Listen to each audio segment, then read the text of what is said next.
Mulane ngaji aja manut gurune. Ya, manut yang diajarkan oleh gurune, tetapi kalau namanya ngaji agama Islam, guru yang mengajar agama Islam itu harus diambilkan dari sumbernya. Sumbernya Islam itu apa? Quran dan Sunnah. Yang diwariskan oleh Rasulullah, Islam itu hanya Quran dan Sunnah. Ya, mari dimulai.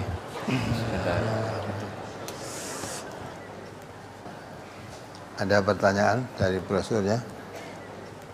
Ada beberapa pertanyaan dari brosur. Yang pertama di halaman 2, surat At-Talaq ayat 7. A'udzubillahi minasyaitonirrajim. Liyunfiq dzu sa'atin min sa'atihi wa man qutira 'alaihi rizquhu falyunfiq mimma atahullah. La yukallifullahu nafsan illa ma ataha sayaj'alullahu ba'da usri yusra. Hendaklah orang yang mampu memberi nafkah menurut kemampuannya, dan orang yang disempitkan rezekinya hendaklah memberi nafkah dari harta yang diberikan Allah kepadanya. Allah tidak memikulkan beban kepada seseorang melainkan sekedar apa yang Allah berikan kepadanya. Allah akan memberikan kelapangan sesudah kesempitan. Pertanyaan, Allah tidak memikulkan beban kepada seseorang melainkan sekedar apa yang Allah berikan kepadanya. Bagaimana dengan seseorang yang merasa menjalani kehidupan ini terasa berat dan bentoyong, Ustaz?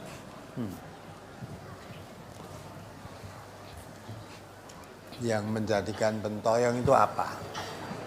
Ya, mesti ada sesuatu kan, merasa menjadi berat itu apa? Kalau orang melaksanakan wajar, seperti yang katakan Allah itu, ya, tidak akan bentoyong. Ya. Karena Allah sudah membebankan manusia itu, ya, sesuai dengan kemampuannya. La yukallifullahu nafsan illa usaha. Ya. Allah tidak memberikan beban kepada manusia kecuali sekedar kemampuannya.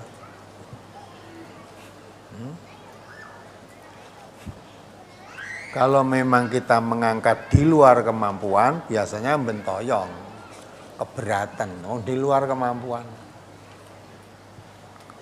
Saya gambarkan bahwa mengangkat barang. Kalau mampunya itu mengangkat hanya 10 kilo, jangan mengangkat 30 kilo.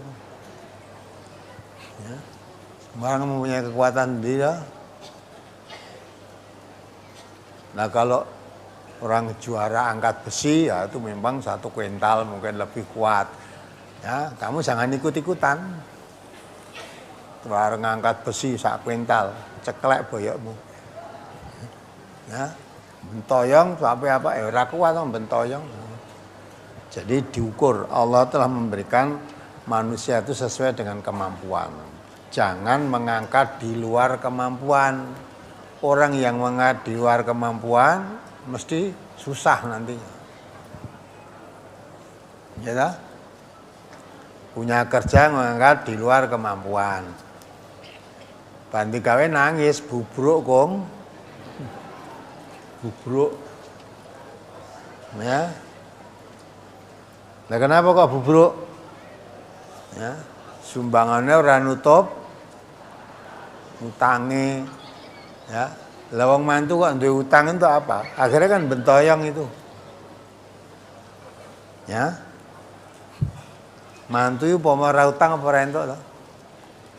Ya, kalau cukup cara Islam. Tidak perlu utang. Wong mantu ki sing penting kan walimahan itu, sing penting ijab kabule sadah arep rame-rame itu sesuai dengan kemampuannya.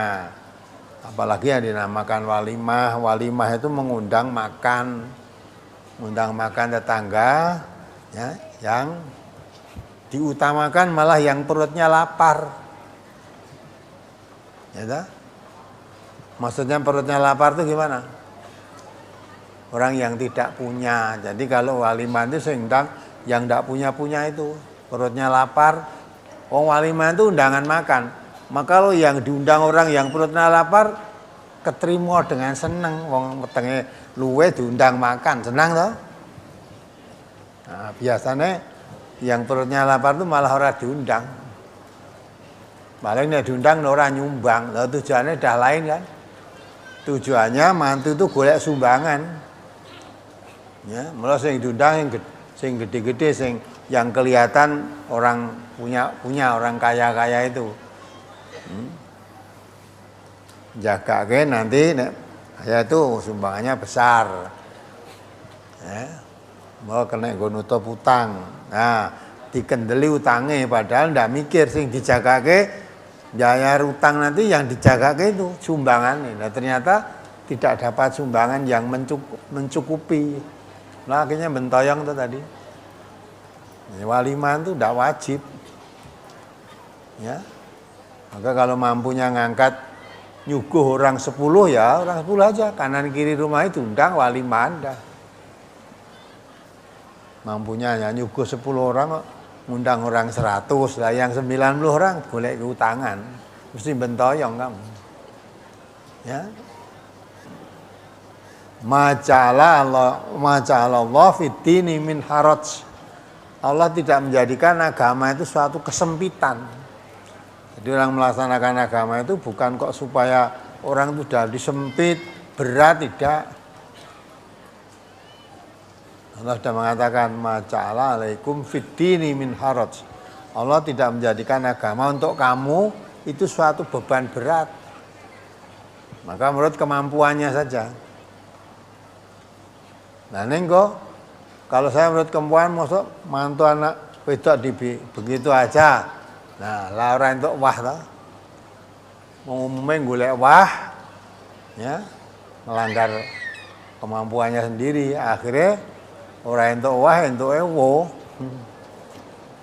Wo. Sumbangannya ra netes wo. Nah, mula bentoyong itu mesti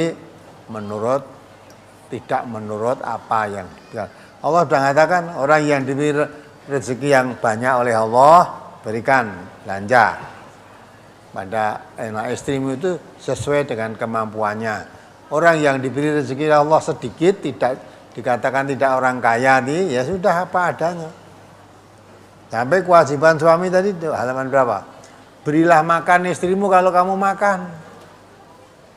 Ya kalau kamu sendiri tidak makan, bagaimana untuk memberi makan istri?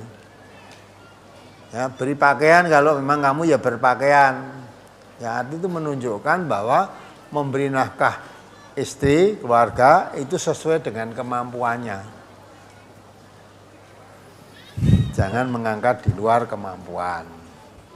Ya, mudah-mudahan bisa dipahami. Umumnya manusia itu ya malu. Maka Allah sudah katakan kita beramal kalau orang Islam itu inna sholati wa nusuki wa mahyaya wa mamati. Nah, kalau lillah itu tidak usah malu dengan manusia. Ya. Nah, sholati, sholatku, wa nusuki, ibadah nusukku, wa mahyaya, aktivitas hidup, termasuk waliman. Ya, undang tetangga, undang makan itu aktivitas hidup. Itu semuanya lillahi rabbil alamin. Jangan karena manusia. Karena manusia nanti ya dilokeng kok ya isin dengan manusia.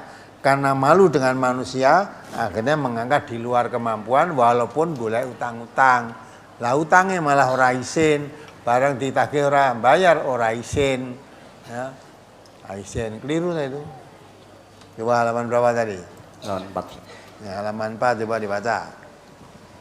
An Hakim ibn Muawiyah al-Qusairi an abihi qala qultu ya Rasulullah ma haqqu zaujati ahadina alaih qala an tut'imaha idza ta'imta wa taksuha idza tasaita wa la tadribil wajha wa la tuqabbih wa la tahjur illa fil baiti. Rawahu Abu Dawud.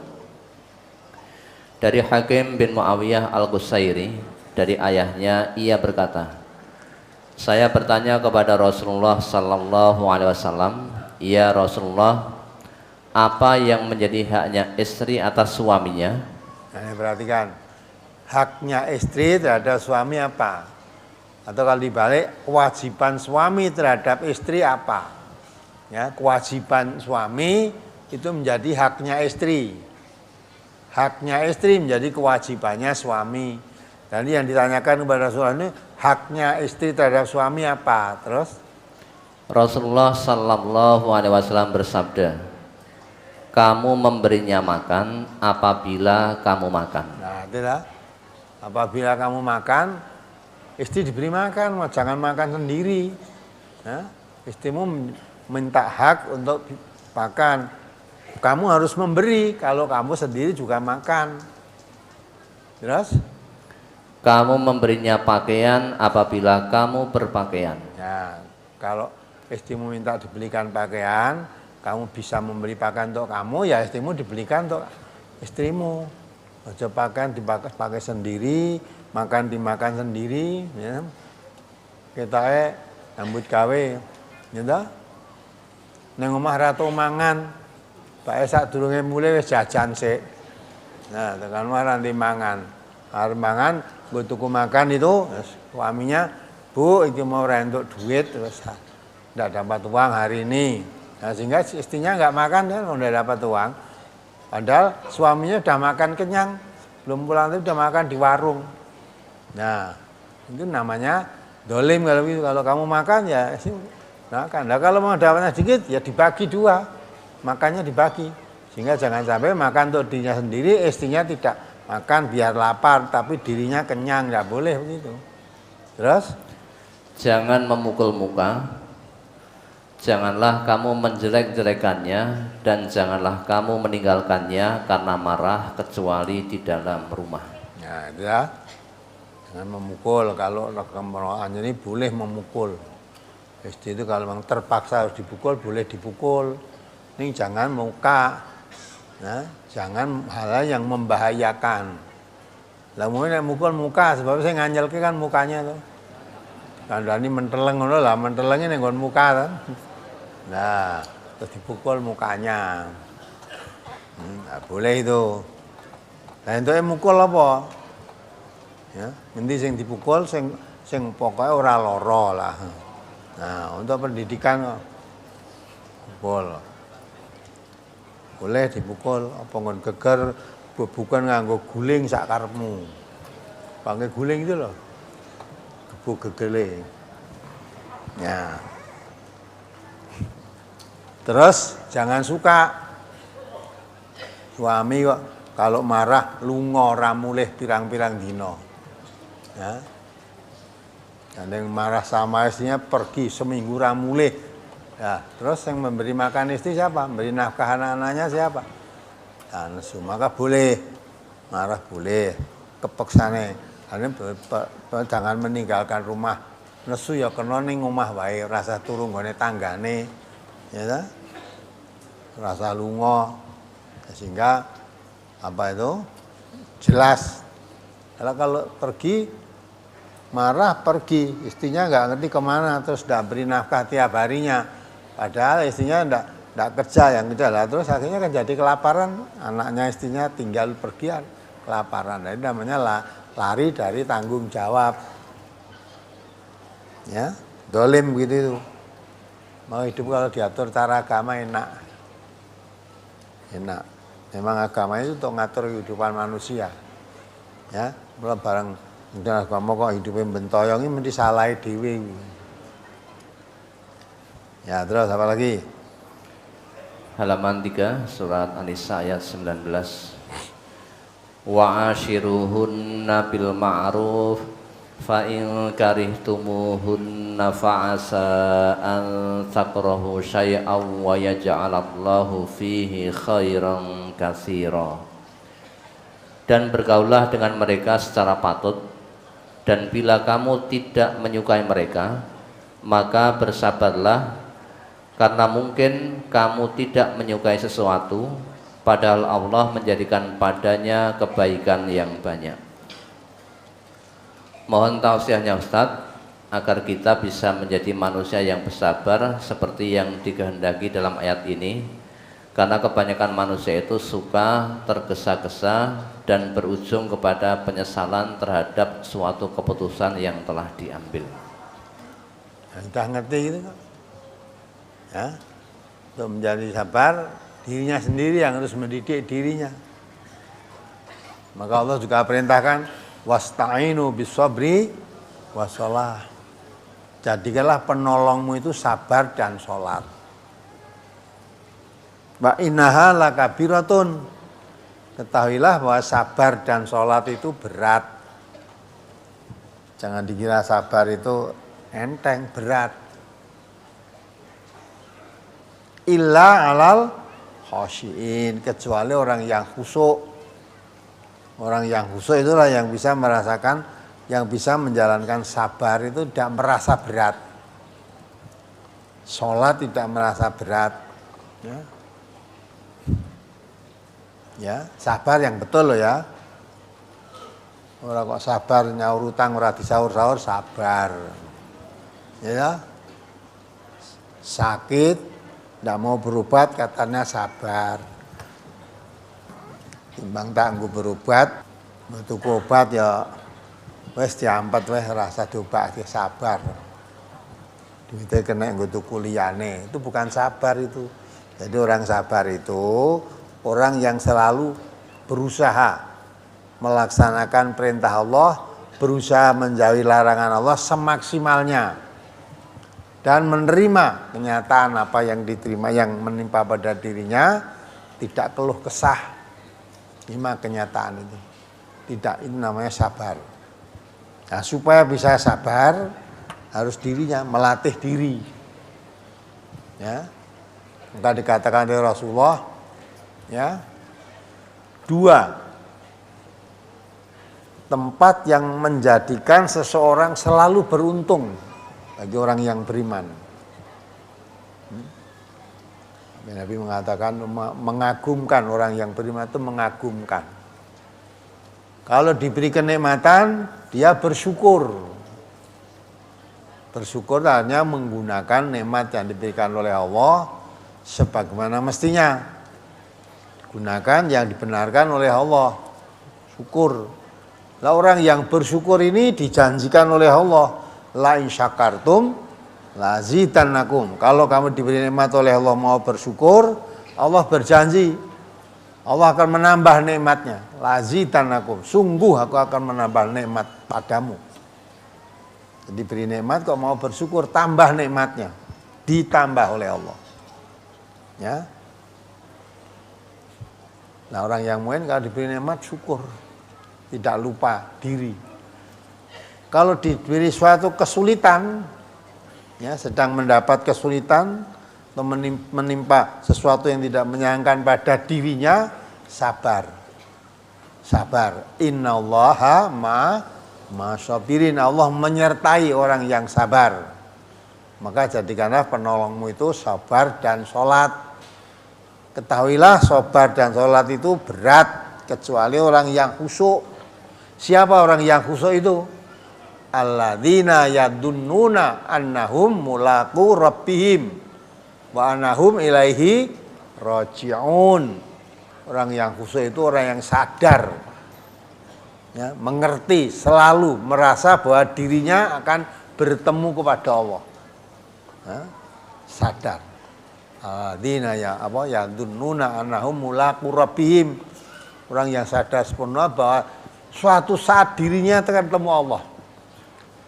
Dan meyakini benar bahwa dirinya akan kembali pada Allah. Nah, bertemu Allah, kembali pada Allah itu bukan untuk mendapat hadiah, tapi untuk mendapat balasan apa yang pernah dilakukan ketika hidup. Maka dia kalau sabar, ya, tetap mempertahankan imannya walaupun kesulitan seperti apa, ya, nanti akan mendapat balasan yang luar biasa. Kalau diberi nikmat oleh Allah bersyukur juga akan dapat nikmat dari perbuatannya tadi. Maka yang penting itu saya nanti akan bertemu Allah dan kembali pada Allah. Kalau saya sampai menyimpang ya dari perintah Allah, melanggar larangan-larangan Allah, nanti kalau ketemu Allah ditanya oleh Allah, jawaban saya bagaimana? Apa pertanggungan jawab saya pada Allah nanti? Nah, orang yang begitu itu jadi bisa sabar itu. Karena semuanya itu akan senang atau susah ya, semuanya akan kembali pada Allah, mempertanggungjawabkan apa yang pernah dilakukan di dunia. Maka orang yang sabar itu disertai Allah ya. Itu maka kalau dalam merasa tidak sabar di bidang apa? Ingat pada Allah ya, ingat pada Allah. Dan kaitannya ini kamu sedang tidak suka kepada istri ya. Jadi kan terangkat toh? Sedang tidak suka ya. Kalau memang sedang tidak suka, sedang cekcok sama istri, mesti enggak ndelok wis ora seneng. Istrimu ya begitu, lihat kamu ya ora seneng.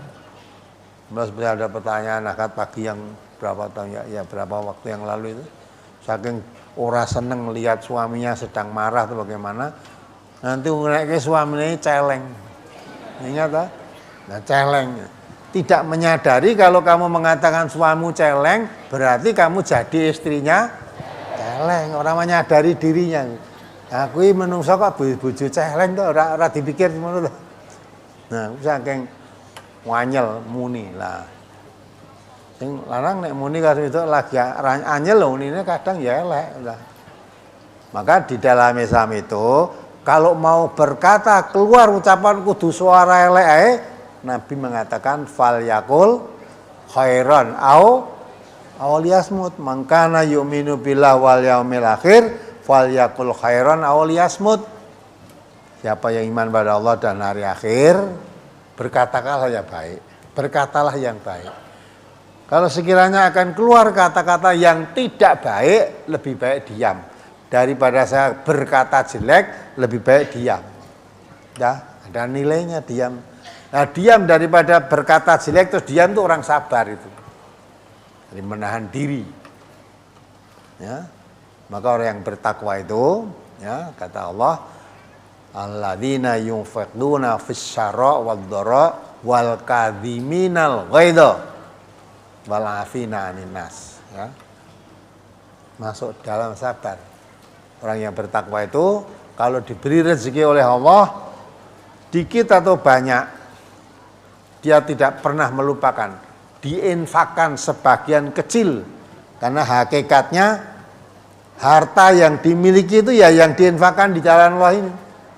Nabi kita mengatakan, ya manusia kadang mengatakan ini hartaku, hartamu yang sesungguhnya itu apa? Nabi mengatakan, sebetulnya hartamu itu yang mana loh? Yang kamu makan ini habis, yang kamu pakai bakal rusak. Nah, hartamu yang sesungguhnya itu yang kamu infakkan di jalan Allah, tidak akan habis, nanti akan menjadi tabungan, dipetik di hadapan Allah nanti, ngunduh nanti. Nah, kalau kamu punya harta, ya kamu makan, kamu gunakan untuk hal yang tidak manfaat, akhirnya rusak, wes di akhirat kan tidak punya tabungan apa-apa, besok kembali pada Allah tidak punya. Maka orang yang yakin dirinya akan kembali pada Allah, bertemu pada Allah, akan menyimpan harta sebanyak-banyaknya untuk tabungan. Ya, maka orang yang bertakwa, ya, fasyarra wadh-dharra, dalam keadaan lapang maupun sempit, dia tidak pernah melupakan, sampai membelanjakan datang atau kepentingan yang lain untuk fisabilillah, tidak pernah dilupakan. Karena hakikatnya harta yang sesungguhnya yang akan dimiliki, ya ini tidak akan habis ini. Nah, saya katakan kan, Nabi pernah menyembelih kambing. Nah, itu Nabi pergi pulang dari pepergian, tanya pada istrinya, Aisyah, ya Aisyah, masih ada daging kambingnya? Aisyah mengatakan, sudah habis semua ya Rasulullah. Saya bagikan kepada tetangga-tetangga, habis semua. Yang tinggal satu sampil saja ini yang nanti kita makan. Nah, apa kata Nabi? Ya, justru yang kamu tinggal satu sampil ini yang akan habis. Nanti kita masak, dimakan, habis sudah. yang kamu bagi-bagikan kepada saudara-saudaramu tadi, tetangga-tetangga tadi, itu tidak akan habis. Nanti yang akan menjadi tabungan kita, besok diunduh di akhirat nanti. Nah, tapi yang kamu makan satu sampil ini habis dan tidak ada apa-apanya. Jadi hakikatnya harta di jalan Allah itu tidak akan habis. Maka orang yang bertakwa, sekalipun ya diberi rezeki sedikit atau banyak, tidak mau ketinggalan. Maka orang yang bertakwa itu alladzina yunfiquna fis syarra wad dharra. Orang yang selalu menginfakkan di jalan Allah baik dalam keadaan lapang maupun dalam keadaan sempit. Wal kadhiminal ghaidha, menahan amarahnya. Walaupun marah dia sabar, bisa menahan amarahnya. Wal afina anin nas, memaafkan kesalahan orang lain. Ya, kalau saudara mau marah kepada seseorang karena seseorang itu kamu menganggap berbuat salah, lah kalau pemaafnya ada, kamu maafkan, sudah tidak jadi marah itu. Maka orang yang bertakwa itu suka mengendalikan diri dari kemarahan, suka memaafkan kesalahan orang lain. Nah sudah, maka terjaga kemarahan. Nah, maka untuk sabar, hindarkan itu. Suka marah itu dipikir apa sebabnya. Kalau disalahi orang, dimaafkan aja, dah selesai kan. Apalagi disalahi istrinya, orang lainnya dimaafkan, apalagi istrinya, maafkan, udah selesai itu. Memang ya yang lagi nesuak kan memaafkan kalian ini abot lah. Memang berat, sabar itu berat. Allah pun mengatakan berat sabar itu. Wa innaha lakabiratun illa alal khosyin. Orang yang tidak berat melaksanakan ibadah hanya orang yang khusyuk. Orang yang khusyuk itu orang yang menyadari dirinya bahwa dirinya sewaktu-waktu akan bertemu dengan Allah dan akan kembali kepada Allah. Kembali pada Allah untuk mempertanggungjawabkan apa yang pernah dilakukan ketika hidup di dunia ini. Nah, ini mudah-mudahan bisa dipahami. Apalagi? Masih di halaman 3, surat Al-Baqarah ayat 228. Walahunna mislul ladzi 'alaihinna bil ma'ruf walirrijali 'alaihinna darajah.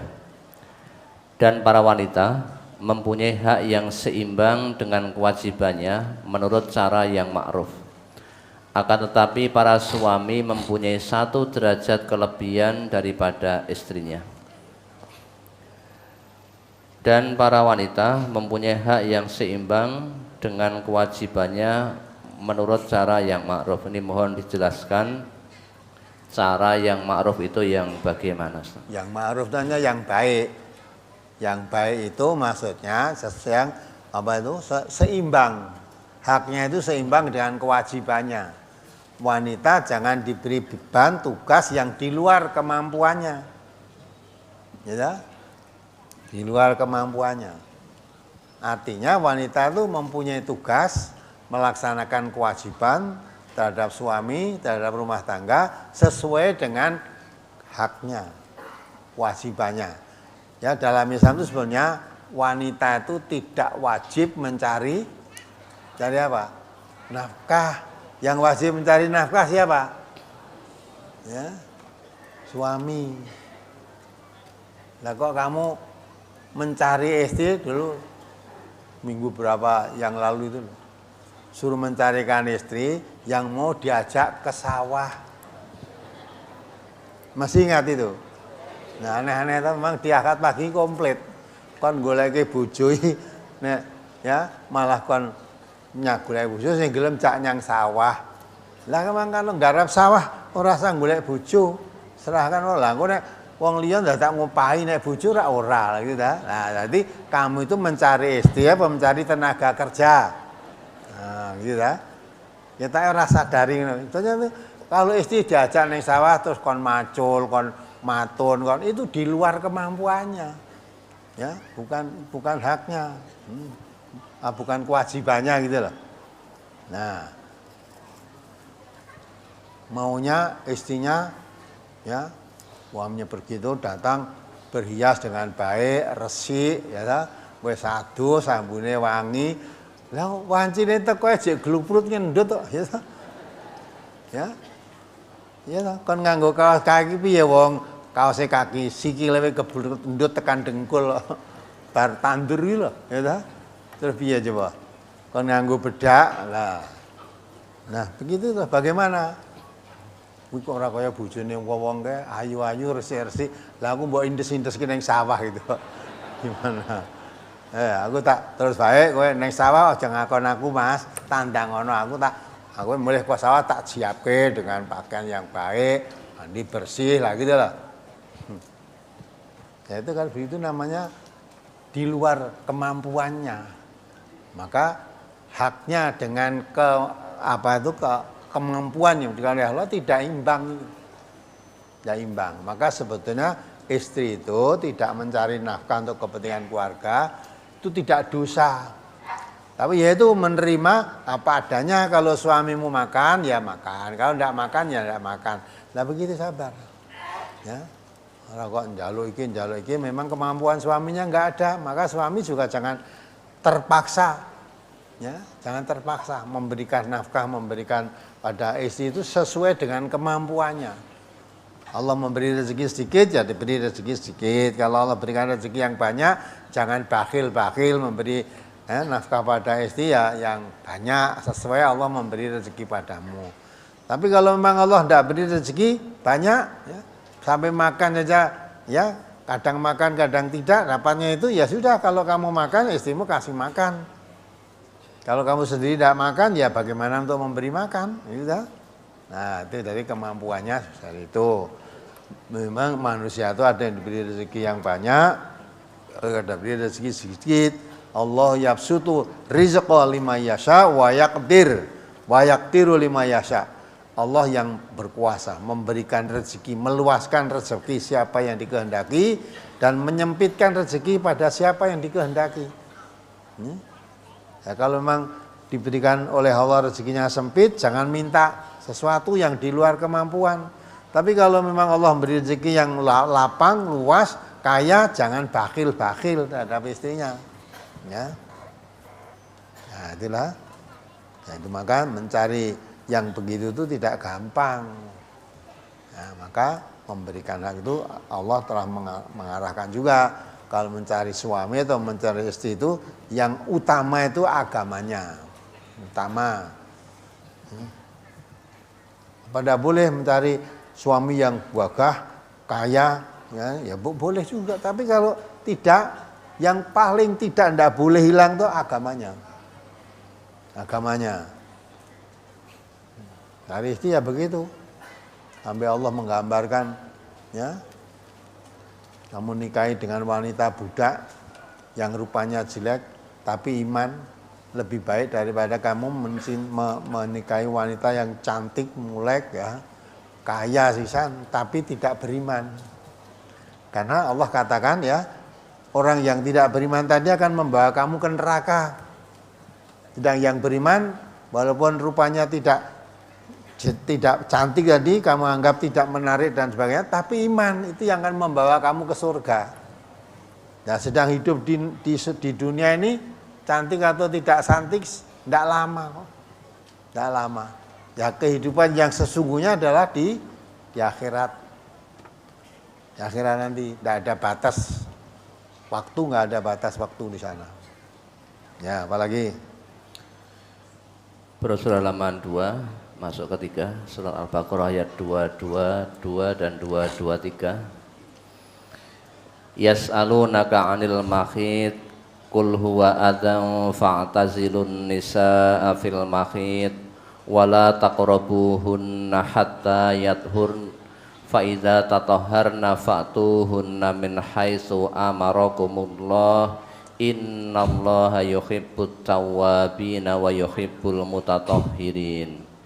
Nisa'ukum harsul lakum fa'tu harsakum anna syi'tum wa qaddimu li anfusikum wattaqullaha wa'lamu annakum mulaquh wa basyiril mu'minin. Mereka bertanya kepadamu tentang haid, katakanlah haid itu adalah kotoran. Oleh sebab itu, hendaklah kamu menjauhkan diri dari wanita di waktu haid. dan janganlah kamu mendekati mereka sebelum mereka suci. Apabila mereka telah suci, maka campurilah mereka itu di tempat yang diperintahkan Allah kepadamu. Sesungguhnya Allah menyukai orang-orang yang taubat dan menyukai orang-orang yang mensucikan diri. Istri-istrimu adalah seperti tanah tempat kamu bercocok tanam.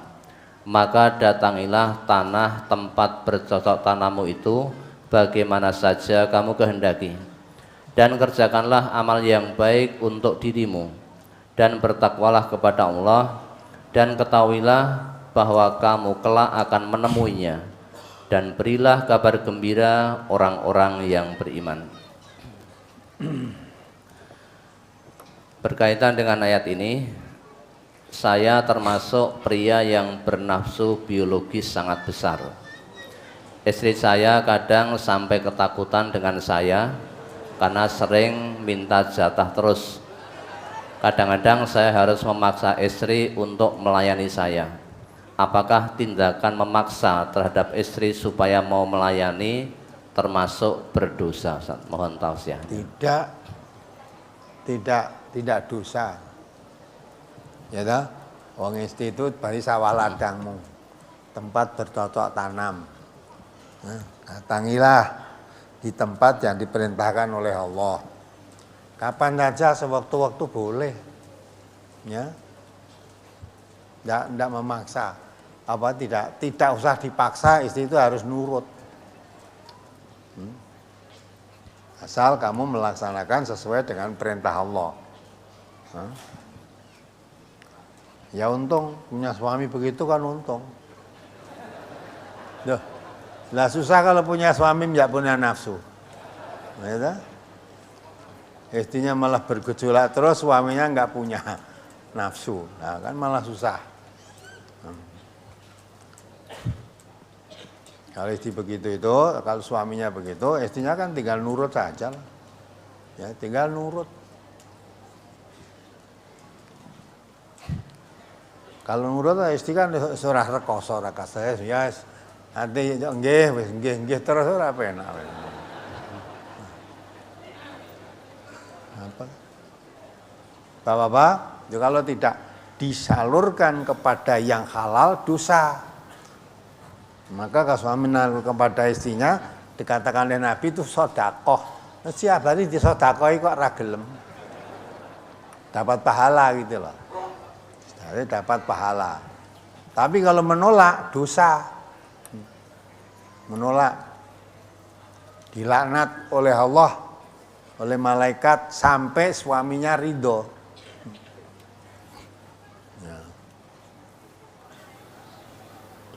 Ya. Wong gitu itu ya enggak seterusnya. Kekuatannya paling berapa lama tuh gitu itu? Ini bapak-bapak suami-suami. Berapa lama itu? Nah, kadang-kadang ini aku mau gaduse kuwi ora sadus. Nyedaine ya ora tau adus kok. Kok gadus. Adus itu perintah Allah, perintah agama. Ya. Kalau orang yang beragama, orang yang imannya kuat, melayani suami itu dengan senang. Mandi pun jangan senang karena itu syariat harus begitu. Mulane ora seneng itu ora adus ora salat, wong roh salat ora perlu adus. Gua apa wong adus barang ora salat. Nah, jangan orang yang beriman jangan ikut-ikut orang yang tidak salat. Jadi tidak dosa. Justru kalau kamu memperkosa istrimu itu, kalau istrimu sehat, tidak sakit, tidak apa-apa, kamu perkosa istrimu yang dosa itu. Masa melayani suami harus diperkosa?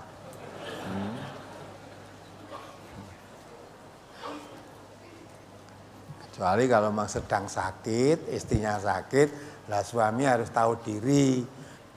Ya, apalagi? Bagaimana jika seorang istri yang sudah berusia 76 tahun apabila diajak berhubungan dengan suami merasa malas atau menolak, sedangkan suami kalau ditolak menjadi marah? Ya, mulanya aja nolak. Menolak itu dosa, jangan dikira tidak dosa. Ya. Diajak suami untuk itu kok menolak dosa. Sampai dilaknat. Ya. Dilaknat yang di langit. Dilaknat oleh Allah, dilaknat oleh malaikat, dilaknat sampai suaminya ridho. Ya. Dilaknat itu artinya dijauhi, dibenci, tidak disukai.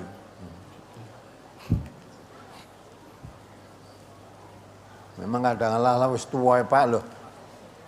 Tuwai karena bedane apa? Ya. Kamu istri saya udah tua. Wit biyen iki bojoku ya kowe. Lah kok anome gelem tuwane mah piye coba? Ya. Sing tua saiki ya sing nom dhisik kae gitu loh. Maka agama mengatur dah. Sampai ya kalau diajak suaminya, walaupun sedang masak, ya, sedang menanamkan masakan di atas api, kalau suaminya mengajak begitu, tinggal dulu, mau, ya. Jadi sedang apapun, kalau memang suaminya mengajak begitu, dituruti. Ya, kalau udah dituruti nanti timbul marah, ya, dilaknat oleh Allah nanti. Ya, nah begitulah, sehingga dengan begitu diatur, maka suami istri itu kalau didasari iman semuanya, ya senang. Haknya suami mempunyai kewajiban, mempunyai hak. Istri juga begitu, kalau suami mengajak istrinya, istri punya kewajiban melayaninya, punya kewajiban. Haknya istri itu kewajiban suami. Kewajiban istri, haknya suami. Maka kalau bil ma'ruf itu maksudnya masing-masing melaksanakan kewajiban dan memberikan haknya dengan baik gitu loh.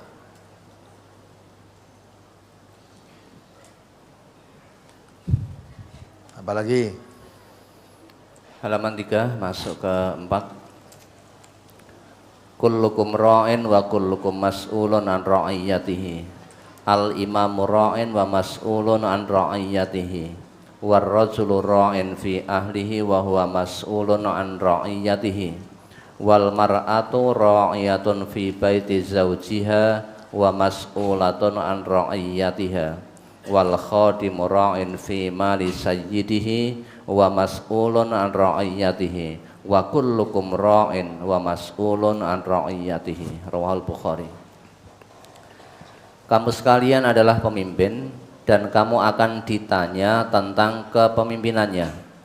Imam adalah pemimpin dan akan ditanya tentang kepemimpinannya. Orang laki-laki atau suami adalah pemimpin dalam keluarganya dan akan ditanya tentang kepemimpinannya. Istri adalah pemimpin dalam rumah tangga suaminya dan akan ditanya tentang kepemimpinannya. Pelayan adalah pemimpin dalam menjaga harta tuannya dan akan ditanya tentang kepemimpinannya. Dan masing-masing dari kamu sekalian adalah pemimpin dan akan ditanya tentang kepemimpinannya. Berdasar pada brosur ini, mohon dijelaskan apakah hanya sekedar ditanya tentang kepemimpinannya yang sudah diembankan, ataukah ada konsekuensi lain selain hanya ditanya di hadapan Allah kelak? Bila ada konsekuensi seperti apa yang akan diterima? Maksudmu, pengertianmu ditanya itu begitu? Ditanya itu maksudnya dimintai pertanggungan jawab gitu loh. Orang kok ditekani kamu suami, apa bener ini istrimu? Ya betul ya Allah, wes rampung. Nah, tanggung jawab. Kalau kami sebagai suami, itu istrimu, apa tugasmu terhadap istri? Ya, katakan toh, ar-rijal qawwamuna 'alan nisa bima faddalallahu ba'dahum 'ala ba'din wa bima anfaqu min amwalihim. Ya. Suami itu pemimpin dalam rumah tangga. Tugas pokoknya apa? Ku anfusakum wa ahlikum naro, jaga dirimu, jaga keluargamu maksudnya anak istrimu. Jangan sampai tersentuh api neraka. Samping itu suami jadi pemimpin, penanggung jawab, maka diberikan kewajiban memberi nafkah. Wa bima anfaqu min amwalihim. Dia berkewajiban memberi nafkah kepada istrinya atas harta yang diberikan oleh Allah pada dirinya. Jadi ditanya itu maksudnya dimintai pertanggungan jawab. Lah istri juga sebagai penanggung jawab. Ya, penanggung jawab. Tugasnya sebagai istri dimintai pertanggung jawab di hadapan Allah nanti. Mendidik anak-anaknya termasuk. Tidak hanya pada suami, pada istri justru. Maka dikatakan istri itu ibaratnya sebagai madrasah, tempat mendidik anak-anak. Suami menjadi tulang punggung mencarikan nafkah, istri mendidik anak-anaknya. Jangan sampai ya, anak-anaknya salah didik, tinggal lungo nyambut gawe oleh suaminya, istrinya ya lungo nonggo penyangdi wis anake kok dula dhewe sak karepe ya. Akhirnya dididik kancane ditinggi tempat teman sekolah atau tempat mainnya, nah, jadi itu. Maka masalah itu tanggung jawab kepada orang tua. Ya, ar-rijalu qawwamuna 'alan nisa itu menjaga tidak sekedar memberi nafkah. Nek memberi nafkah, ya orang-orang kafir tidak kenal agama pun memberi nafkah. Tapi tidak pernah berusaha menjaga dirinya, istrinya jangan tersentuh api neraka. Dia tidak percaya adanya neraka, adanya surga ya tidak percaya. Maka tugas pokok seorang suami kalau dia orang beriman itu menjaga dirinya, menjaga keluarganya, jangan sampai tersentuh api neraka. Karena mempunyai harapan besok saya, istri, anak kumpulkan oleh Allah di surganya Allah besok. Sesuai janji Allah. Allah juga memang berjanji. Kalau bapaknya, ibunya, suaminya, orang tuanya, mbahnya dan sebagainya semua orang yang beriman besok akan dikumpulkan oleh Allah di surganya Allah. Itu yang dikehendaki, ditugaskan dalam agama kita itu seperti itu. Nah, maka perintahnya ku anfusakum wa ahlikum naro. Sampai pelayan pun mempunyai tanggung jawab tadi. Ya. Beri tanggung jawab. Tanggung jawab itu artinya tugasmu apa? Laksanakan sebaik-baiknya sebagai pertanggungan jawab di hadapan Allah karena saya diberi tugas ini ya, terhadap majikan saya. Lah itu dipermaksudkan ojo kan majikane ya ning omah kamu kerja dengan baik, nek majikane lunga kowe turu ya, gajine mau ya. Itu nanti nek kira-kira majikane sarep teko kaya melek neh. Nah, seolah-olah bekerja itu hanya untuk siapa? Untuk majikan, padahal Allah sudah mendidik toh. Semuanya itu inna sholati wa nusuki wa mahyaya wa mamati lillah. Wa mahyaya aktivitas hidupku. Saya ikut di sini, pekerjaannya dibebankan kepada saya, tanggung jawab saya nanti pada Allah. Kalau saya mau ya menerima gajinya tapi pekerjaan saya semaunya, nanti akan dimintai pertanggungan jawab di hadapan Allah. Nah, gitu kan? Nah, kalau sudah melaksanakan kewajibannya sebagaimana mestinya, sudah. Itu nanti pertanggungan jawab di hadapan Allah ya ringan karena sudah melaksanakan amanat. Tapi kalau tidak melaksanakan amanat sebagaimana mestinya yang ditanggung jawabkan pada dirinya, berarti khianat. Ya, orang khianat itu tidak baik. Dosa, tidak sekedar tidak baik, dosa. Malah jadi munafik nanti. Ciri-ciri kemunafikan itu ya, idza hadatsa kadzaba wa idza wa'ada akhlafa wa idza tumina khana. Kalau bicara bohong, kalau janji ingkar, diberi kepercayaan, dipercaya khianat. Itu orang munafik. Nah, orang munafik itu tempatnya di neraka yang paling bawah nanti. Jadi maksudnya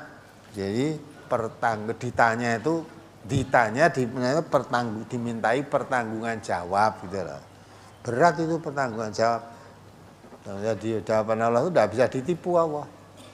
Kalau pertanggungan jawab pada manusia gampang aja.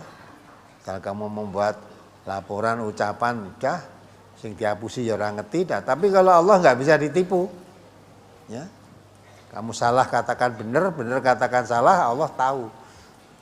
Tapi kalau pada manusia, walaupun kamu salah, kamu bisa berusaha mengatakan benar, bisa. Nah, ini maka yang penting, yang berat ini pertanggungan jawabnya. Tidak sekedar ditanya, tidak, ditanya itu artinya dimintai pertanggungjawab. Ya. Apalagi Halaman 6 hadis yang atas. An Nabi Hurairah anin Nabiyyi sallallahu alaihi wasallam qala man kana yu'minu billahi wal yaumil akhir fa idza syahida amran falyatakallam bi khairin aw liyaskut wastausu bin nisa'i fa innal mar'ata khuliqat min dhila'in wa inna a'waja shay'in fid dhila'i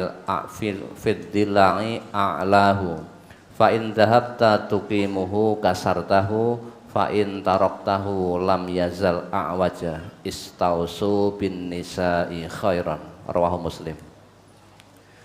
Dari Abu Hurairah, dari Nabi sallallahu alaihi wasallam, beliau bersabda, barang siapa beriman kepada Allah dan hari akhir, maka apabila menemui sesuatu urusan, hendaklah ia berkata yang baik atau diam. Dan nasihatilah para wanita atau para istri, karena sesungguhnya wanita itu diciptakan dari tulang rusuk, dan sesungguhnya sebengkok-bengkok tulang rusuk adalah yang paling atas. Jika kamu paksa meluruskannya dengan kekerasan, berarti kamu mematahkannya, dan jika kamu membiarkannya, maka akan tetap bengkok. Maka nasihatilah para wanita dengan baik. Mohon diberikan contoh cara menasihati istri yang lembut, Ustadz, karena ada suami yang menasihati istrinya dengan berkata keras dan diketahui orang lain, dan istri tidak suka dan malah membuat hati istri pingget kepada suaminya. Ya, harus ngerti kan? Ya, nah suaminya kenapa? Nah, ini istri dengan keras. Mungkin suaminya ya tahu dengan istrinya itu. Saya orang dikerasi no ya ora apa Pak? Yang punya istri itu. Kadang-kadang orang dikerasi no ya ora mapan. Utawa mungkin dikandani ora suara keras, ora pati krungu. Nah, jadi dia suaranya keras itu tujuannya biar dengar. Nah nanti tanggane krungu, lah nek aku ngomong tangga itu ora krungu, bojoku ya ora krungu. Nah, kalau memang ada masalah itu ya yang penting suami istri harus paham tentang agama. Maka Nabi mengatakan kan, ya, wa may yuridillahu bi khairan yufaqihu fiddin. Orang itu kalau dikehendaki Allah menjadi orang baik, dipahamkan tentang agama. Kalau tidak paham tentang agama, baik itu istri atau suami, tidak mungkin. Kalau suami tidak paham agama, kok jadi suami yang baik, tidak mungkin. Ya, istri tidak paham agama, jadi istri yang baik, ya tidak mungkin. Maka kalau ingin suami istri itu menjadi wanita, menjadi istri yang baik, suami menjadi laki-laki yang baik, itu paham tentang agama. Tidak paham, tidak mungkin. Hanya keras, kasar dan keras. Ya. Ada suami pada istri. Padahal suami itu, ya, kalau kamu mengikuti Rasulullah itu, Rasulullah menasihati, khairukum li ahlihi wa ana khairukum li ahli. Baik-baiklah kamu kepada istrimu. Aku Nabi, orang yang paling baik pada istriku. Sang Nabi itu kalau bicara sama istrinya dengan lemah lembut, ya, malah keporom memanggil saja dengan panggilan sanjungan, menyanjung, panggilan yang menyenangkan gitu loh. Maka sebaik-baik suami yang paling baik terhadap istrinya, ya. Lah sejelek-jelek suami ya yang paling jelek pada istrinya. Nah sekarang bang suami-suami coba dipikir, saya termasuk suami yang baik atau suami yang jelek? Masing-masing kan kerosok. Istri juga begitu, ya. Istri yang solihah, orang istri yang baik itu kalau dilihat suaminya menyenangkan, ya, menyenangkan bukan karena cantiknya, tapi karena akhlaknya, nyenengke. Nanti paribasane ora usah dikongkon wis ngerti. Ya. Suaminya datang dari kerja, apapun kerjanya, tahu senengannya, wah mungkin kita haus, tampil wah tahu jadi istrinya bertahun-tahun. Suami saya biasanya kalau habis dari kerja itu ya sukanya minum apa minum teh, apa kopi kalau ada ya kita siapkan. Orang. Jadi ibaratnya belum minta sudah disiapkan. Ya mesti senang istri itu, suami itu. Nah, lain-lain.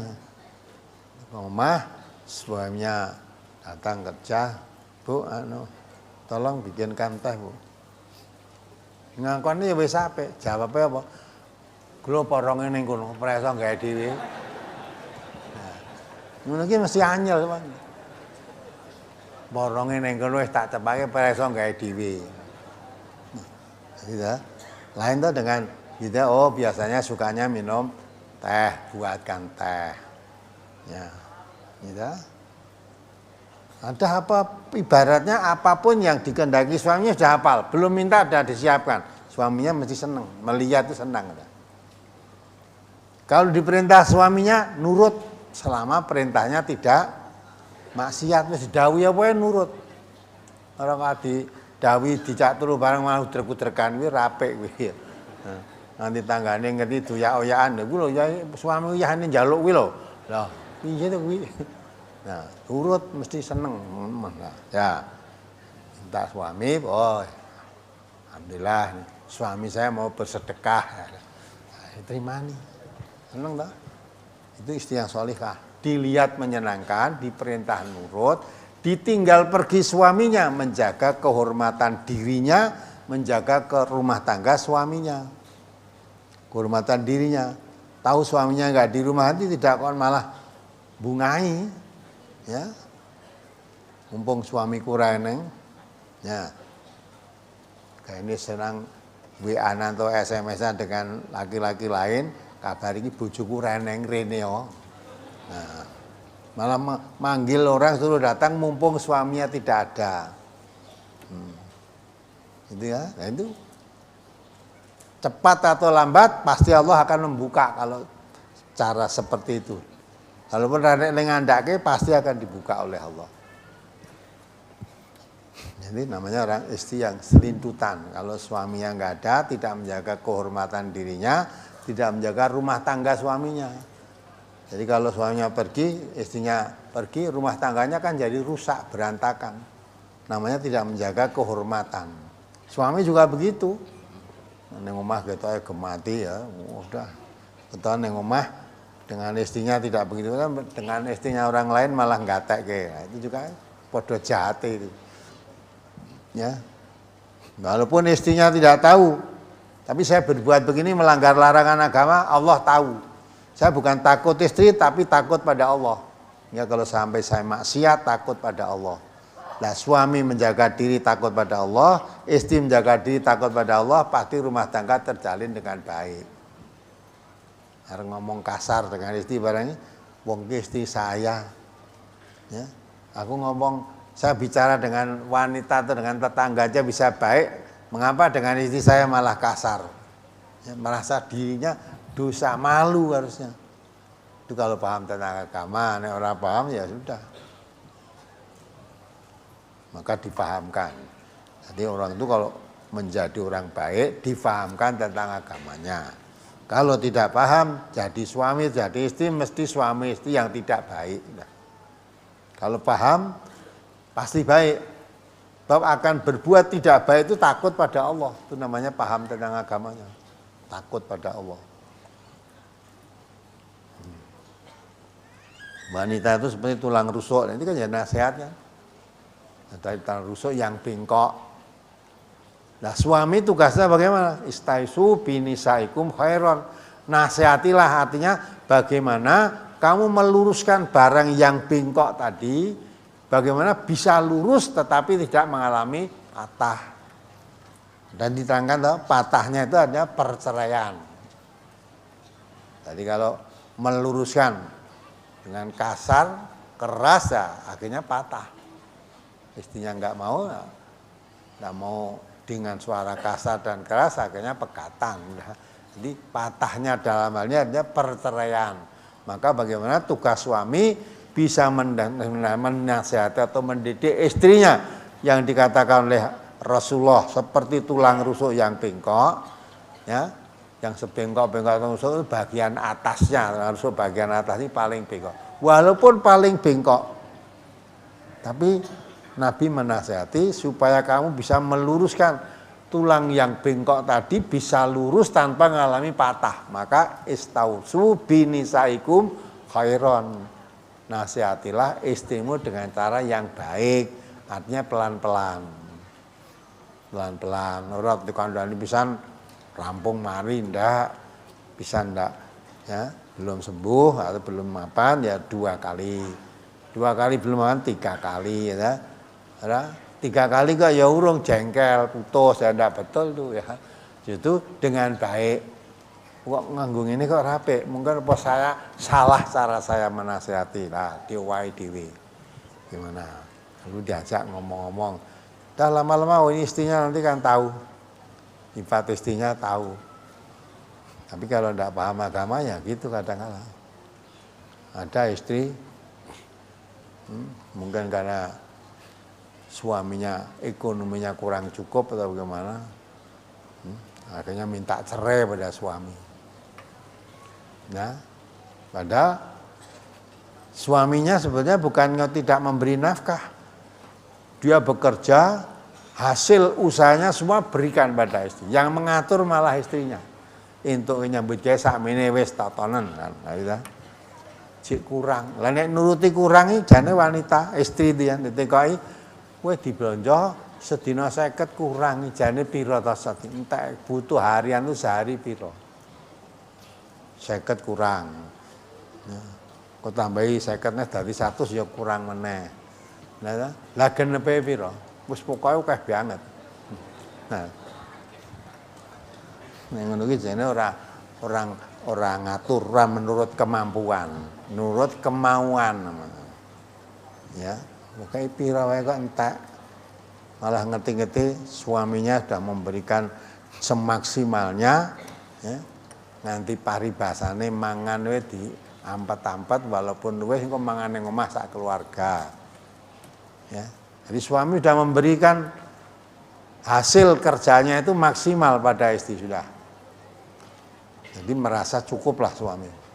Ngerti-ngerti ditagih hutang. Suaminya orang ngerti utangnya ngerti tagih hutang. Utangnya ora mung sithik. Utangnya akeh jutaan juga. Kaget nih suaminya. Lah tuh mbok nggo apa? Lah, nek ditekoni jane tak betina duite kok nggo apa? Jawabe apa? Katanya jawabe ya kanggo. Wis ngajari ya kanggo. Apa eneng duit ra kanggo? Anu kanggo. Nek ora iso njelaske nggo apa ini ora. Nah, itulah yang itu namanya yang one time itu namanya khianat tabat pada suaminya, tidak menjaga kehormatan dirinya, tidak menjaga harta rumah tangga suaminya. Nah, maka kunci pertama difahamkan tentang agama. Jak ngaji, hasilnya ngaji diamalke, insya Allah baik. Suami istri pasti baik kalau ngamalkan hasil ngaji, hasil aturan Islam pasti baik. Kalau orang tidak pakai agama Islam, jadi apa wis ora apik, tidak akan jadi baik. Apalagi? Saya sudah mencoba mengingatkan istri tentang aktivitas ibadah yang selama ini dijalankan, tetapi amalan-amalan yang tidak dituntunkan. Tetapi istri membantah dan menjawab, jenengan gadah guru, kula gadah guru piyambak. Akhirnya saya diamkan karena kalau diteruskan pasti jadi ayal-ayalan. Apa yang harus saya sampaikan pada istri? Perlu kami sampaikan, pernikahan kami yang kedua, kami bertemu sama-sama duda dan janda. Istri sebagai aktivitas salah satu ormas Islam. Mulane nek butuh, nah tahu itu agama. Agamanya cuma melu gurune. Aku ndek guru dhewe, kowe ndek guru dhewe. Lah gurumu karo guru kuwi bedane apa? Nek gurumu ya guru ustad ngajar Islam, guruku ya Islam, baline ora neng gurune, baline kemana? Ya, kalau terjadi perselisihan, fa in tanaza'tum fi syai'in farudduhu ila Allah wa Rasul. Bali nang Allah lan Rasul. Ya. Nek gurumu ngandani kowe ngene, dasare ndi? Guru ngandani aku ngene, dasare ndak. Semua mengumumkan dasare Quran iki, hadis iki. Nah, nek bali nang Quran dan hadis, kalau menolak ajaran Quran dan hadis itu namanya ya menentang Allah dan Rasul. Ya, mulane ngaji aja manut gurune. Ya, manut yang diajarkan oleh gurune, tetapi kalau namanya ngaji agama Islam, guru yang mengajar agama Islam itu harus diambilkan dari sumbernya. Sumbernya Islam itu apa? Quran dan Sunnah. Yang diwariskan oleh Rasulullah, Islam itu hanya Quran dan Sunnah. Nabi kita mengatakan taraktu fikum amraini lan tadillu ma masaktum bihima kitabullah wa sunnatan nabihi. Aku wariskan kepadamu, tak tinggalkan kepadamu dua perkara. Dijamin oleh Rasulullah. Siapa pegang teguh dua perkara itu dijamin lan tadillu, tidak akan sesat. Apa itu? Kitabullah maksudnya Al-Qur'an, wa sunnatan nabihi, sunnah Rasulullah. Dah kalau kembalinya pada Quran dan Sunnah, ya, mbok gurumu kok ngendi wae nek cekelane Quran Sunnah mesti padha. Iki lho Qurane surat 3 ayat 2 padha kan? Nah, hadise riwayat sapa? Sama. Nah, gitu ta. Nek wis beda guru rasa ketemu ya sudah. Nah, saiki ya, padane istri tadi ngomong, kowe ndek guru, aku ndek guru. Kamu itu istri saya. Lah nek wis duwe bojo, nek nurut Nabi kuwi orang yang paling ditaati adalah siapa? Suaminya. Piye ngandikane Nabi ora ngandane guruku ora. Ya.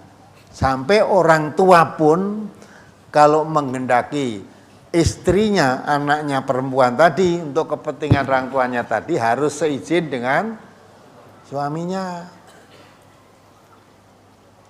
Puasa pun puasa sunnah ya. Kalau suaminya di rumah mau puasa sunnah, istri harus izin dengan suaminya dulu.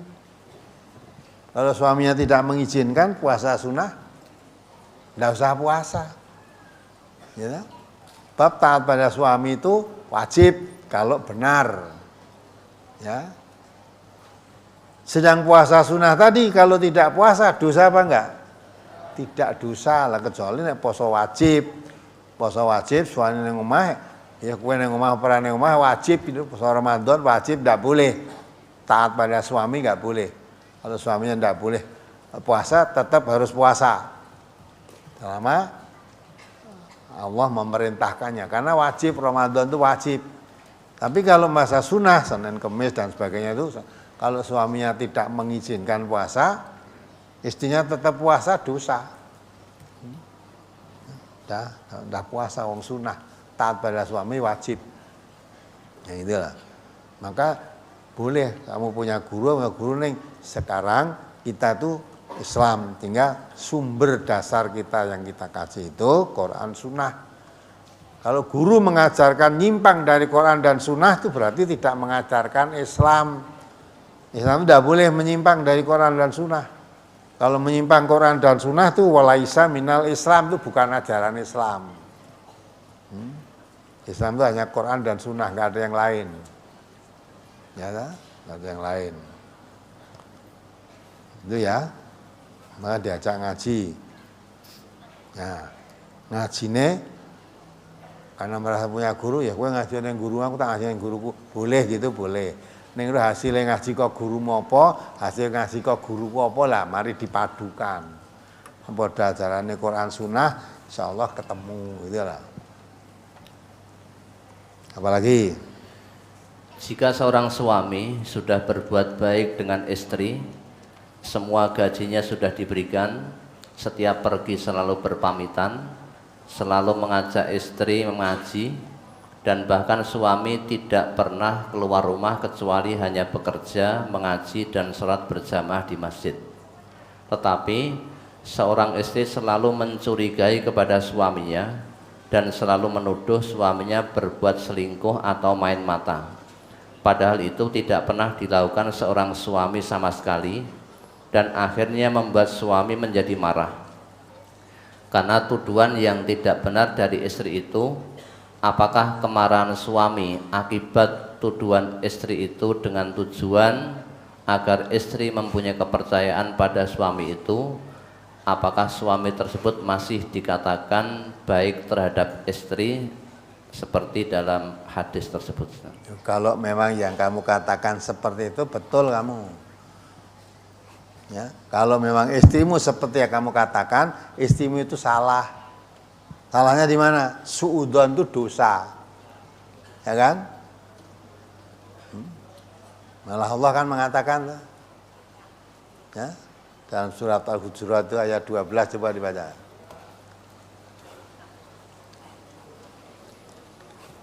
Surat Al-Hujurat nomor surat 49 ayat 12. Ya ayyuhalladzina amanu jtanibu katsiran minadh-dhon inna ba'dadh-dhonni ismu wa la tajassasu wa la yaghtab ba'dukum ba'da ayuhibbu ahadukum ay ya'kula lahma akhihi maitan fakarihtumuh wattaqullah innallaha tawwabur rahim. Hai orang-orang yang beriman, jauhilah kebanyakan dari prasangka. Sesungguhnya sebagian prasangka itu adalah dosa. Ya, Dan prasangka itu dosa. Prasangka yang dosa itu prasangka apa? Jelek atau buruk yang biasa disebut suudzon. Su itu jelek, dzon itu prasangka. Jadi suudzon hanya prasangka jelek itu dosa. Apalagi prasangka jelek terus cari-cari kesalahan. Maka ayat berikutnya tadi terus dan janganlah kamu mencari-cari kesalahan orang lain. Nah, tajasus, mencari-cari kesalahan. Terus? Dan janganlah sebagian kamu menggunjing sebagian yang lain. Sukakah salah seorang di antara kamu memakan daging saudaranya yang sudah mati? Maka tentulah kamu merasa jijik kepadanya. Dan bertakwalah kepada Allah, sesungguhnya Allah Maha Penerima Taubat lagi Maha Penyayang. Nah, kalau apa yang kamu katakan itu sudah betul, istri tadi tidak pernah seperti yang dituduhkan itu. Sekarang istrimu kok selalu menuduh begitu, itu dasarnya apa? Apa yang melatar belakangi sehingga kamu selalu nuduh jelek pada suami? Ya, terus mencari-cari kesalahan. Tajasus itu mencari-cari kesalahan. Karena sudah tidak percaya dulu, tuduhannya jelek, dah. Terus mencari-cari kesalahan. Ada orang lewat, oh dikira main mata. Padahal mata itu paling gue lihat, ya, lah kok main mata ini. Nah, gitu dah. Kalau sudah merasa berbuat jujur sejujur-jujurnya, kok istri tetap prasangka jelek, berarti istrimu sakit. Istrimu sakit. Ya, maka itu diobati itu. Obatnya sakit hati apa? Quran. Asyifa 5 fisyudur, kon ngaji sing tenanan. Ya, menurut Quran, loh Quran ini nyerang kaya tilo, prasangka jelek itu dosa. Kalau saya tidak pernah berbuat seperti yang kamu sangkakan, kamu kok selalu menyangka saya jelek, kamu dosa. Apalagi prasangka jelek pada suaminya, berarti kamu tidak percaya pada saya. Saya itu suamimu kok tidak kamu percaya. Kamu percaya dengan siapa? Gitu kan? Dinasihati. Ini sakit. Nah, kalau memang kamu lurus terus lurus hadapan Allah. Insya Allah Allah akan membuktikan kebenaranmu, itu akan dibuktikan. Itu ya. Yang perkara kamu menasihati dengan baik-baik, kadang-kadang dengan keras, kalau memang perlu keras boleh, tidak salah. Ya. Memang diperlukan gitu loh. Apalagi Bagaimana hukumnya seorang istri mengatakan kepada suaminya, kowe rene munggowo, dengan menyebut nama alat kelamin laki-laki, kok arep neko-neko.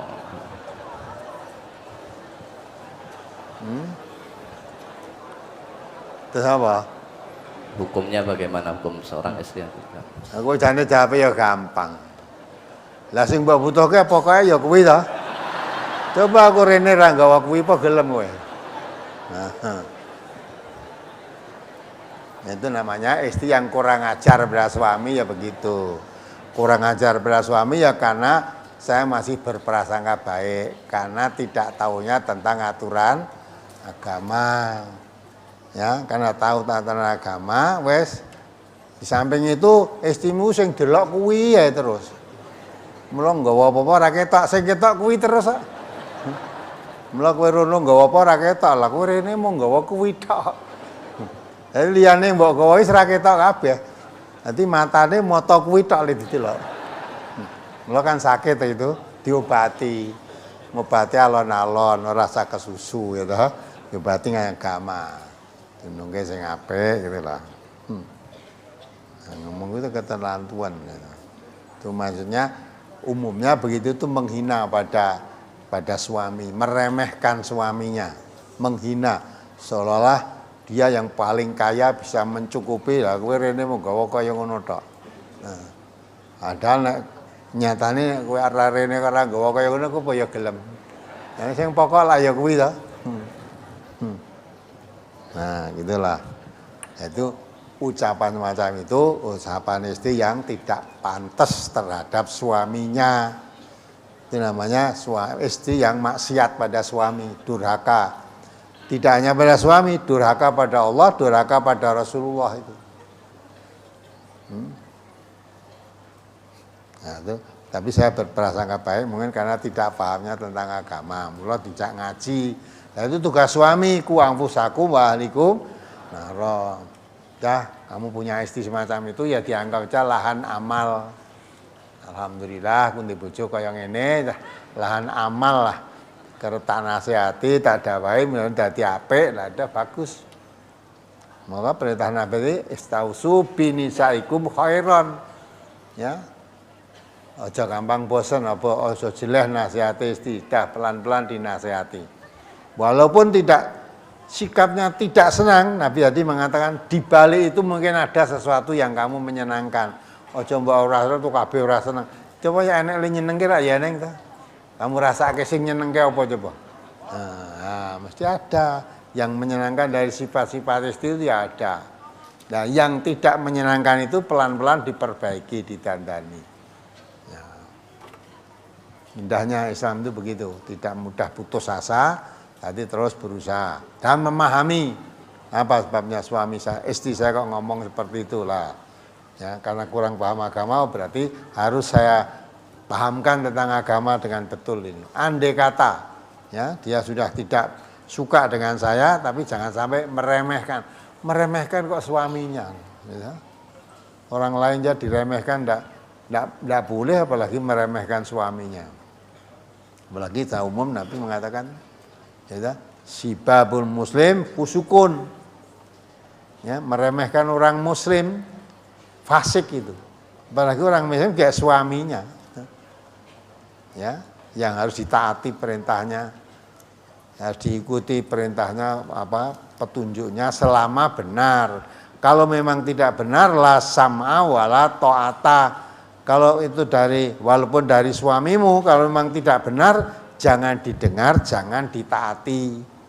Tapi kalau seorang muslim, kalau kamu sedang anyel, apalagi pada suami, ya, timbangannya muni elek, fal yakul khairan au liyasmut. Timbangannya muni elek, wis tak meneng wae lah. Meneng lebih baik daripada keluar kata-kata yang jelek, apalagi menyakitkan.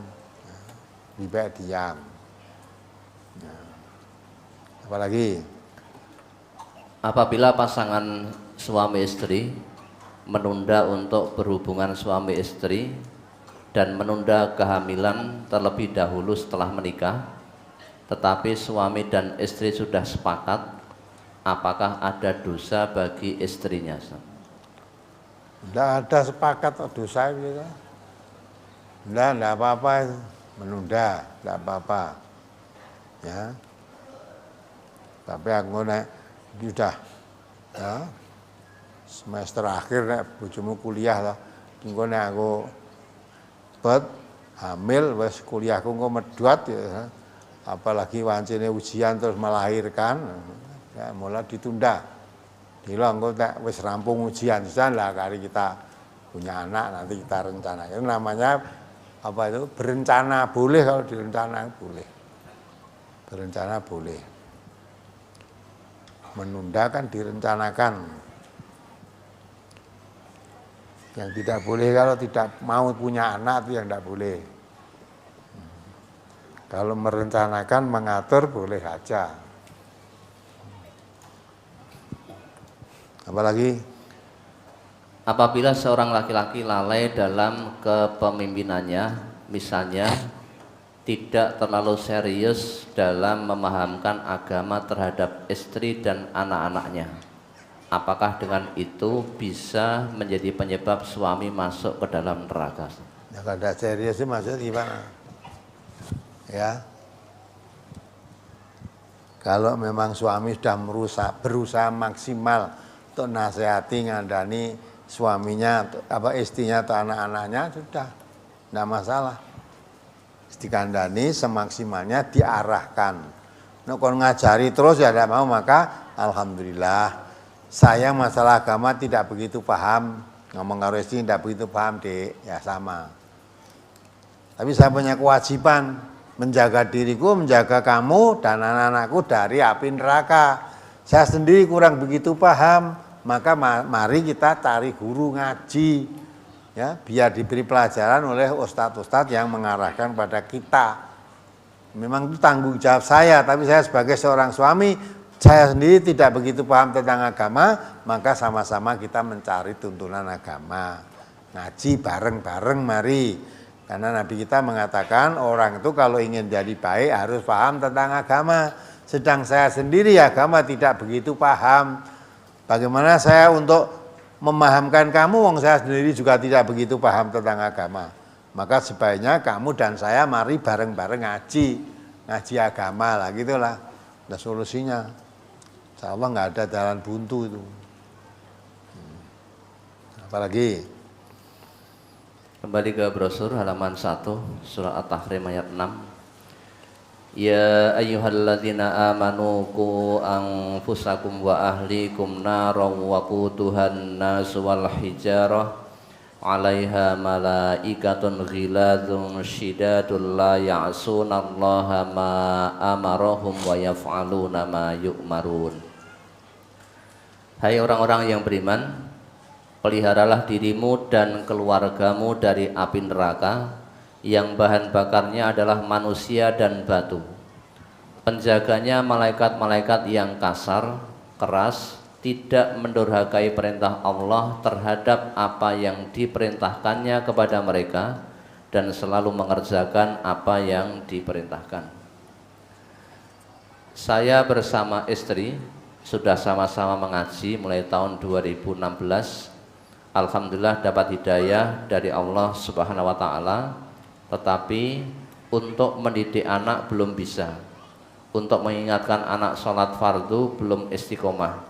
Bahkan anak yang satu belum sholat, umurnya sudah 17 tahun. Kami selalu mendoakan untuk menjadi anak yang beriman.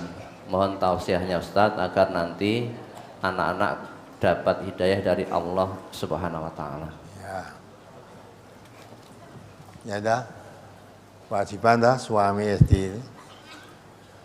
Maka Nabi juga mengatakan dah, kullu mauludin yuladu alal fitrah, fa abawahu yuhawidanihi au yunasironihi au yumajisanihi. Semua bayi yang dilahirkan itu dalam keadaan fitrah. Fitrah itu artinya diberi kesiapan oleh Allah beragama Islam, beragama tauhid. Ya, karena ketika bayi baru lahir itu, ketika belum dilahirkan masih di alam ruh sana, ditanya oleh Allah, Alastu birabbikum? Kita semua, bayi-bayi yang lahir semua menjawab sebelum lahir itu jawabnya apa? Qalu bala syahidna, menjawab semua. Ya, betulkah aku Tuhanmu? Jawabnya, ya Allah, saya bersaksi, engkau adalah Tuhanku. Ada lahir dalam keadaan fitrah beragama tauhid juga. Maka fitrahnya supaya dijaga. Maka kewajiban orang tua tadi, ku anfusakum, jaga dirimu, wa ahlikum dan keluargamu. Jangan sampai tersentuh nanti neraka. Artinya fitrah yang sudah diberikan oleh Allah siap beragama tauhid itu diupeni, dijaga, jangan sampai hilang. Maka umur 7 tahun mendidik cara Rasulullah itu, anak itu umur 7 tahun disuruh apa? Sholat, ngajari sholat umur 7 tahun. Ya. 10 tahun belum mau sholat, gebuk, ya, itu sholat. Berarti sholat itu dalam kehidupan megang peran penting. Karena sholat itu imaduddin. Sholat itu tiangnya agama. Jadi kalau tiangnya agama, kalau agama ibaratnya rumah tanpa tiang rubuh. Di hadis lain diterangkan, sholat itu kalau tubuh manusia ibaratnya sholat itu kepalanya. Ya, kalau yang saudara salat sama dengan badan tubuh tanpa kepala. Walaupun tubuhnya keker kuat, orang nganggo kepala bisa apa kira-kira? Nah, jadi bangke ya. Maka sholat itu penting. Faman tarokaha fakot tarokatin, waman akomaha fakot akomatin. Sholat itu tiangnya agama. Siapa menegakkan sholat berarti menegakkan agama. Siapa meninggalkan sholat berarti meninggalkan agamanya. Karena itu penting tiangnya agama. 7 tahun supaya dididik sholat. 10 tahun tidak mau pukul, artinya di agak keras lagi mendidiknya supaya mau sholat. Nah 7 tahun sudah dibiasakan, sholat itu belum paham tapi sudah terbiasa sejak kecil. Nah tambah gede tambah terbiasa, baik. Ini wis umur 17 tahun rung gelem sholat, lah kuwi nek dipukul mbales kuwi kok. 10 tahun kon urung sholat kon mukul iki 17 tahun tok gebuk kowe mbales kuwi kok. Ya gitu. Lah makanya itulah sudah kebacut ya sudah salah didik mesti umur 7 tahun itu. Nah sekarang sudah terlanjur 17 tahun belum mau sholat. Ya, nah bapak ibunya yang ngerti agama ya baru saja, ya, baru saja mulai ngaji tahun berapa baru ngerti agama. Tuas anakku dhisik ora tak didik sholat. Ya, jadi ada playgroup. Sekarang malah ada orang playgroup, ada apa? Istilahnya anak di TK ya, apa? PAUD ya sekarang, PAUD. Pendidikan anak usia dini. Nah, kalau orang Islam aja mung PAUD diajak bermain dolanan dak sodor apa dengan dhisik dan saiki apalah dolanan. Bukan itu, dididik sholat sing tenanan. Dididik akhlak sing apik, lah gitu. Nah, nanti kalau sudah besar rasa disuruh sholat otomatis dia sholat sendiri karena sudah dibawa sejak kecil. Nah, kalau nanti sampai tidak dijaga fitrahnya itu, nanti kalau besar menjadi Yahudi, apa menjadi Nasrani, apa menjadi Majusi, itu tanggung jawab kepada kedua orang tuanya. Fa'abawahu kata Nabi begitu. Maka kedua orang tuanya yang bertanggung jawab. Apa dia nanti menjadi Yahudi, atau menjadi Nasrani, atau menjadi Majusi, orang tuanya bertanggung jawab nanti pada Allah. Nah, karena orang tuanya tahu agama ya baru aja ya udah didekati, dinasihati dengan cara yang baik, di samping didoakan. Kalau didoakan toh tidak diusahakan dinasihati ya tidak bisa. Kalau doa itu mohon pada Allah sambil berusaha. Kalau kita doa tanpa berusaha, padha karo memerintah Allah. Allah tidak mau diperintah, ya. Kalau minta anaknya 17 tahun mau sholat, ya, di samping mohon pada Allah supaya diberi hidayah dan sholat, dipanggil, dinasihati, digeretai semaksimalnya. Ya, kalau sudah maksimal, andai kata nanti sampai tua sampai enggak mau sholat, Allah sudah tahu kita berusaha maksimal. Maka penting dah sholat itu. Dah kalau enggak ngerti agama, apalagi sholatnya tidak mau, jangan diharapkan jadi orang baik. Maka supaya menjadi orang baik, pahamkan tentang agama. Gandeng sekarang ibarat sudah kasep 17 tahun belum gelem sholat, berarti tidak ngerti agama toh. Ya semaksimalnya dinasihati ya tiap hari setiap saat dikandani sambil mohon pada Allah pada hidayah. Ya, mudah-mudahan Allah menolong, memberikan hidayah, mengabulkan doa orang tuanya. Jadi tekanannya di samping berdoa berusaha. Ya mudah-mudahan bisa dipahami. Apalagi terkait dengan brosur pertanyaan cukup. Ya, alhamdulillah ya, ini Ibu ya terungkap ya buatan kita yang ngaji ini ternyata macam-macam ya. Alhamdulillah terungkap, bisa diobati, yang salah-salah bisa termasuk istri-istri yang kurang ajar tadi ya, yang pernah kurang ajar istri ya. Lawang dua anak wis anake gede-gede ya, sekarang malah ngunekke bojone kowe rene mung nggawa kaya ngono tok. Lah orang gue kaya ngene kuwi ra ndek anak kowe. Nah, ucapan itu ketake biasane wong Jawa biasa to ngono kuwi. Tapi ucapan itu sebenarnya ucapan yang melampaui batas. Sangat kurang ajar terhadap suami, sangat tidak bersyukur pada Allah dan tidak mengerti tujuan pernikahan. Tujuan pernikahan nggak ngerti itu. Allah mengatakan laki perempuan untuk menjadi suami itu ada tujuannya. Orang mungkon ngudulanan tok, ada tujuannya. Ya ini tidak paham. Maka saya tadi masih berprasangka baik, tidak pahamnya itu karena tidak paham tentang agama. Maka kesempatan itu ladang amal untuk mendidik anak istrinya nanti menjadi orang yang paham tentang agama. Dakwah. Sesuai dengan sabda Nabi tadi kan, pelan-pelan lah. Istausu bini saikum khairon. Nah, ini yang terungkap. Andai kata bapak-bapak ibu tadi tidak ngaji, yang ini tidak terungkap. Jadi dibawa mati sampai ya keadaan mantu sudah mati. Ini yang kita ngaji.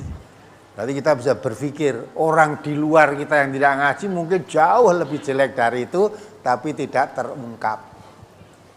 Ya, tidak terungkap. Nah, maka baiknya orang ngaji itu akan mengerti apa yang dilakukan selama ini kurang pas, sesuai dengan tuntunan agama, kita sesuaikan. Ya, kita sesuaikan. Kalau perbuatan kita tidak sesuai dengan tuntunan Quran maupun hadis Nabi, kita rubah. Perbuatan kita yang kita rubah, bukan kita paksa hadis tapi Qurannya untuk mengikuti kemauan kita, rusak. Ya, coba dibaca itu surat ya, ayat 7 itu surat apa itu? Kalau Nabi surat Al-Hujurat atau gimana? Mengendaki kamu rusaklah dunia seininya. Surat Al-Mu'minun Ya. surat 23 ayat 71. Ya, dibaca. Walawittaba'al haqqu ahwa'ahum la fasadatis samawati wal ardu wa man fihin bal atainahum bi zikrihim fahum an zikrihim mu'ridun. Andai kata kebenaran itu menuruti hawa nafsu mereka, pasti binasalah langit dan bumi ini dan semua yang ada di dalamnya. Sebenarnya kami telah mendatangkan kepada mereka kebanggaan mereka, tetapi mereka berpaling dari kebanggaan itu.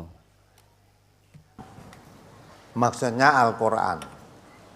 Jadi Allah mendatangkan kepada kita sebagai kebanggaan. Itu Al-Quran. Bangga atau kita punya Al-Quran itu. Karena Al-Quran itu menuntun dari jalan sesat ke jalan selamat. Menuntun dari gelap gulita ke cahaya yang terang benderang. Menuntun manusia ke jalan yang lurus. Sebelum Al-Quran diturunkan, Nabi Muhammad diutus, kita semua itu dalam keadaan sesat. Wa in kanu min qablu lafi Dhalalim mubin, kamu dalam keadaan sesat yang nyata. Maka setelah Quran diturunkan, kita ikuti Quran. Jangan sampai Quran hadis untuk mengikuti kita. Kalau Quran atau hadis untuk mengikuti kita, rusak dunia seisinya, tidak hanya dunia. Seisinya apa yang ada dalamnya, rusak binasa semua. Rusak semua. Maka bersyukur dengan pertolongan Allah, ya, kita mengerti Al-Quran itu menjadi kebanggaan hidup. Dan Quran itu satu-satunya kitab suci yang tidak akan berubah sampai hari kiamat nanti. Dan menuntun manusia ke jalan yang lurus. Maka Allah perintahkan, ya, fattabi'uhu, ikuti dia, wala tattabi'u subula fatafarraqu bikum an sabili. Ikuti dia. Jangan mengikuti jalan-jalan selain Al-Quran. Kalau mau kamu mengikuti jalan selain Al-Quran, ya, maka akan terpisah, tercerai dari jalan yang lurus tadi. Ya. Itu semua diwasiatkan oleh Allah pada manusia supaya mengikuti Al-Quran itu agar kamu semua menjadi orang yang bertakwa. Ya, maka jangan memaksa Quran, malah kita paksa mengikuti kita, tapi kita mengerti Al-Quran, yang perbuatan kita yang kurang sesuai atau tidak cocok dengan Quran, kita yang harus mengikuti. Maka perintah Nabi, jadikan Quran itu di depan kita di belakangnya. Duru ma kita bilahi kayak madaro. Ikuti terus Quran membawa kemana, kita ikuti terus di belakang, ikuti terus saja. Ternyata pasti itu, ya, kalau kita mengikuti jalannya Quran kemana saja diikuti, menuntun kamu ke surga. Tapi kalau kita balik, kita yang di depan, yang tidak cocok dengan kemauan kita, Qurannya harus mengikuti kita. Kamu akan dilemparkan ke neraka. Nah, maka berbahagialah kita kalau kita menjadi pengikut Al-Quran. Nah, itu yang akan mendapat syafaat Allah, dari Allah lewat Rasulnya. Rasulullah akan memberikan syafaat pada kita itu melalui Al-Quran. Ya, maka dikatakan oleh Nabi, Al-Quran syafi'un musyafa'un. Ya, wa makhilun musaddaqun. Faman ja'alahu amamahu saqahu ilal qadahu ilal jannah. Wa man ja'alahu warahu saqahu ilan nar. Quran itu syafaat, yang mensyafaati. Syafaat kan pertolongan kan? Tolongan, yang akan bisa menolong kamu. Dan pembela yang dibenarkan. Maka dari itu siapa yang mengikuti Al-Quran, ya, akan digiring masuk surga. Tapi siapa yang menjadikan, ya, Quran di belakangnya, diseret untuk mengikuti hawa nafsunya, akan dilemparkan ke dalam neraka. Nah, ini. Maka kalau kita kepingin mendapat syafaat dari Rasulullah, ikuti Quran, pasti akan mendapat. Kalau tidak mau menginginnya mendapat syafaat dari Rasulullah, tapi tidak mau mengikuti Quran, tidak mungkin akan dapat syafaat itu. Yang mengatakan Nabi, bukan saya, ya. Pentingnya, maka kita ngaji itu memahami Al-Quran, terus Quran kita ikuti, kemana saja Quran membawa kita ikuti. Nah, jangan cari jalan-jalan selain Al-Quran. Yang diinginkan keselamatan, jalan yang lurus, tapi yang ditempuh jalan selain Al-Quran, tidak akan sampai itu nanti.